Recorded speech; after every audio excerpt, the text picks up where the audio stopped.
नमस्कार मित्रों, चलिए आज अदब की दुनिया में थोड़ा सा घूम आते हैं। बहुत ज़्यादा हो सकता है कि आपने नाम ना सुना हो, लेकिन जिनका भी हिंदी साहित्य से वास्ता पड़ा है या फिल्मी दुनिया में हिंदी वालों की देन से जिनका वास्ता पड़ा है, वो अमृतलाल नागर से बखूबी वाकिफ़ हैं।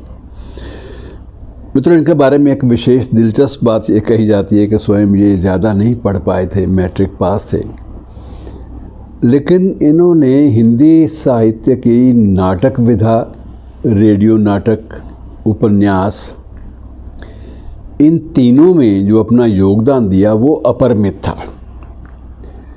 और जहाँ तक मुझे एक दिलचस्प तथ्य का ख्याल आता है, किसी आलोचक ने कहा था कि देखिए ये भी एक अजीब विसंगति है और ये प्रतिभा की पराकाष्ठा भी है कि आदमी कितना प्रतिभाशाली हो सकता है। इस बात का अंदाज़ा लगाना हो तो अमृतलाल नागर से भी लगाया जा सकता है कि स्वयं मैट्रिक पास थे, लेकिन इनके उपन्यासों के ऊपर और इनके व्यक्तित्व और कृतित्व के ऊपर 57 PhD हुई।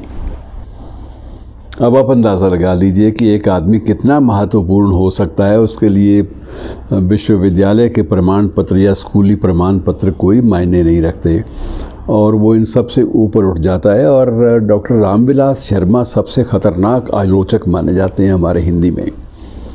ये माना जाता है कि उनकी रामचंद्र शुक्ल के बाद जो कोई भी उनकी नज़र से, उनके स्कैनर के तले से गुजर गया, सुरक्षित समझिए कि वो आदमी बहुत बड़ा लेखक बन गया। डॉक्टर रामविलास शर्मा ने इनके बारे में एक बात कही थी कि सबसे बड़ी बात यह है कि इस शख्स की जो भाषा है उपन्यासों की, उसमें मानक हिंदी का भी अंदाज़ा लगाया जा सकता है और गैर मानक शब्दों की भी बहुतायत है।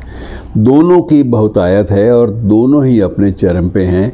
अगर किसी ने मानक शब्दों में रचना का एक सौंदर्य देखना हो, रचना के सौंदर्य का अध्ययन करना हो, तो उसको भी नागर पढ़ना पड़ेगा। और अगर किसी ने गैर मानक शब्दों में किसी पात्र का विस्तार देखना हो, इसका क्रिएटिविटी का विस्तार देखना हो, तो उसको भी नागर की शरण में जाना पड़ेगा। तो नागर ने मित्रों सबसे ज़्यादा जो देन है इनकी, वो जो मानी जाती है कि उपन्यास में इन्होंने जो कुछ दिया वो एक गज़ब का एक उपन्यास साहित्य में समृद्धि का कारण बन गया। इनकी देन जो थी इतनी ज़बरदस्त थी। इनके कुछ एक उपन्यास बहुत ही जो प्रचलित हुए, बहुत ही जिनकी चर्चा आज भी होती है, उनमें सबसे ज़्यादा जो चर्चा होती है वो सुहाग के नूपुर, और उसके बाद बूंद और समुद्र। सुहाग के नूपुर, बूंद और समुद्र, मानस का हंस और अमृत और विष, ये 4 उपन्यास ऐसे हैं जिनकी चर्चा जब भी भारतीय हिंदी में या भारतीय उपन्यासों में करेंगे तो ये चारों का महत्व जो है, इनको दरगुजर करना नामुमकिन है। ये 1990 तक लेखन में रहे और 1990 में इन्होंने विदा ली। लेकिन ये अवधि निरंतर ऐसी थी कि जिनमें ये माना गया कि मुंशी प्रेमचंद के बाद अगर किसी ने सशक्त उपन्यास लिखे हैं तो वो अमृतलाल नागर हैं। और मुंशी प्रेमचंद की भी ये विशेषता थी और इनकी भी ये विशेषता थी कि लिखते वक्त ये अपनी हैसियत को या अपनी वैचारिकता को भूल जाया करते थे।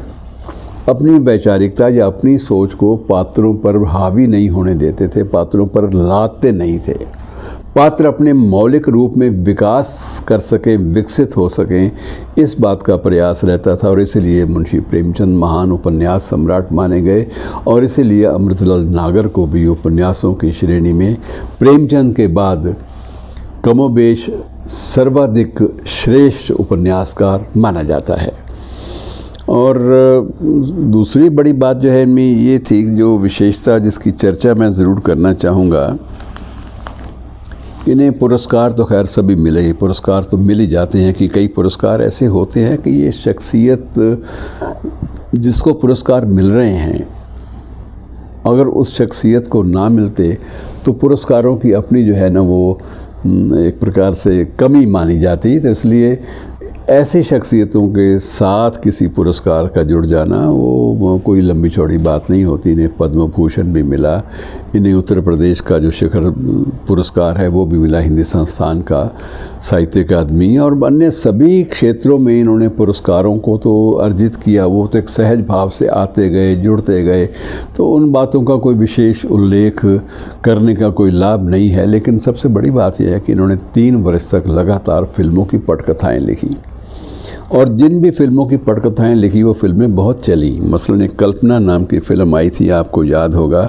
और एक कंवारा बाप, दोनों की पटकथा और संवाद लेखन इनके थे, और दोनों में पटकथा और संवाद लेखन के आधार पर फिल्में जो हैं वो हिट हुई। और ये माना जाता है कि ये लेखक की असली देन होती है कि अपने मौलिक लेखन को डाइल्यूट किए बिना, उसको बिगाड़े बिना भी वो बहुत कुछ दे जाए। और अमृतलाल नागर के बारे में एक बात और थी कि उसे आधुनिकता और परंपरा दोनों के बीच की कड़ी माना जाता है। शुक्रिया।